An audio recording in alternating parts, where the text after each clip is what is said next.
We see the story of Jesus going to the cross, and everything seems to kind of be hand in hand. And then there's this one character that seems to interrupt the narrative. His name's Barabbas. We don't even know much about him except that he's a murderer, a leader of an insurrection, a rebel. And why he's even mentioned, sometimes I'm not so sure. It's like, what? This is about Jesus going to the cross.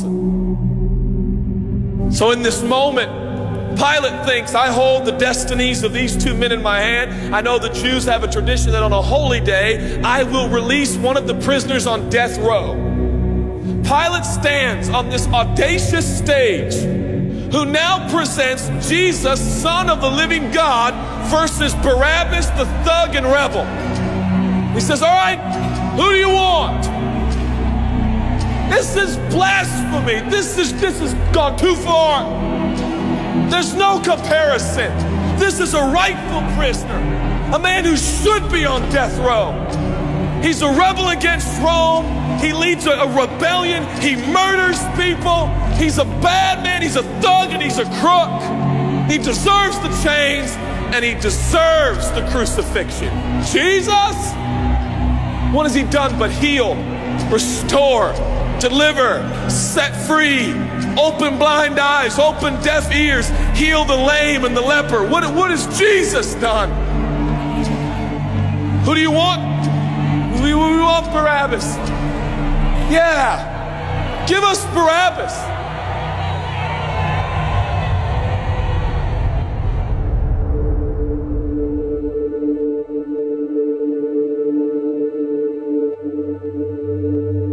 People say, give us Barabbas. The Roman soldiers come up and they put the key in and they unlock Barabbas from his chains and shackles. And he walks down the platform, welcomed by all of his thug friends. Yeah, the people love me. Yeah, that's right. I don't even know who this Jesus guy is, but all I know is my people love me.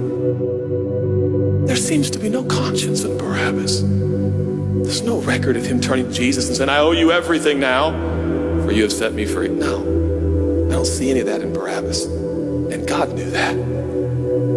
Jesus stood there, silent, for he knew the will of the Father.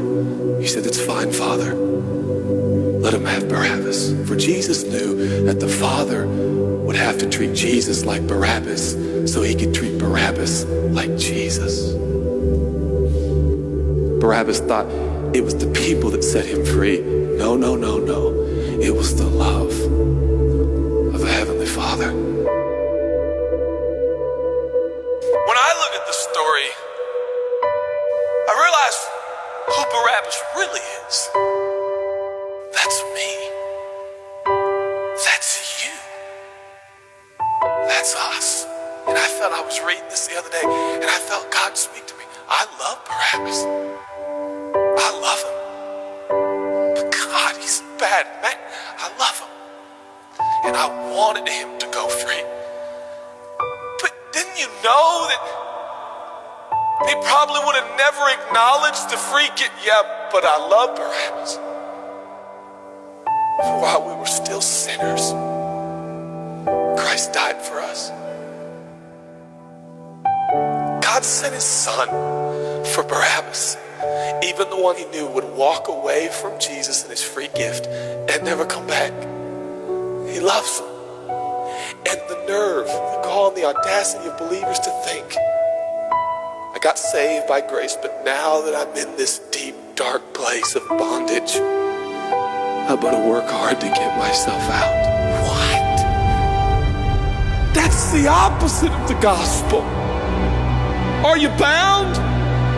Are you held under the power of this temptation, this sin? You feel like it's controlling you? What are you gonna do?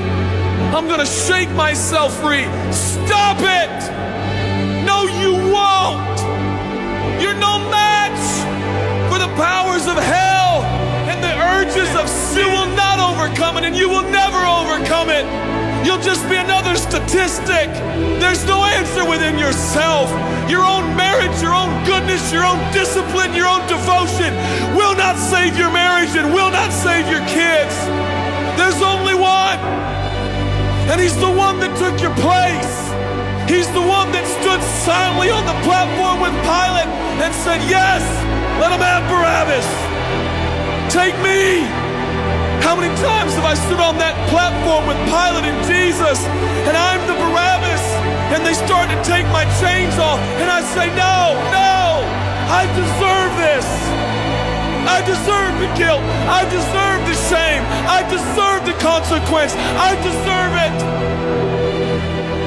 Jesus seems to look at me and say, no, son, let me have it. Let me have your sin. Let me have your pain. No, God, I did it to myself.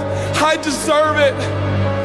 My marriage won't make it. This is what I deserve. I deserve divorce. I deserve poverty. I deserve sickness. I deserve it all. No!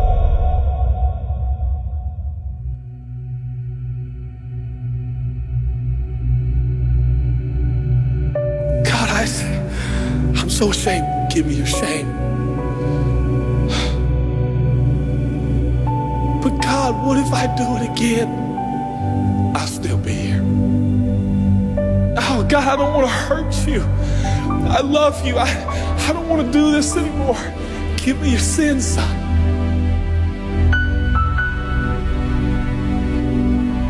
This is all we got. It's all I got. It's all you got. We can play games. We can play church games. We can pretend like some people are better than others and that's why they're blessed, or we can all come to the honest conclusion that it's God. And it's God alone. The greatest challenge is not your discipline, your devotion, your focus. Your greatest challenge is believing the gospel. Could it be that there's a God with a love so scandalous, so wide, so deep, so vast, so high, so expansive, so welcoming, so inclusive? Let me have your sin, son. Okay. When I give him my sin, and I stand in this empty space of forgiveness and acceptance while Jesus walks off to the cross that I deserve. I see him walking to the post to be whipped. As I stand a free man, all the attention is turned now. And I feel the love of God saying, go, son, live your life. I'll pay the price. Where did we get off thinking that we were gonna set ourselves free? It's still Jesus. It'll always be Jesus. It'll never stop being the power of Jesus. If his blood is sufficient for your salvation, his blood is sufficient to sustain you through every challenge and every sin and every temptation. Jesus is enough.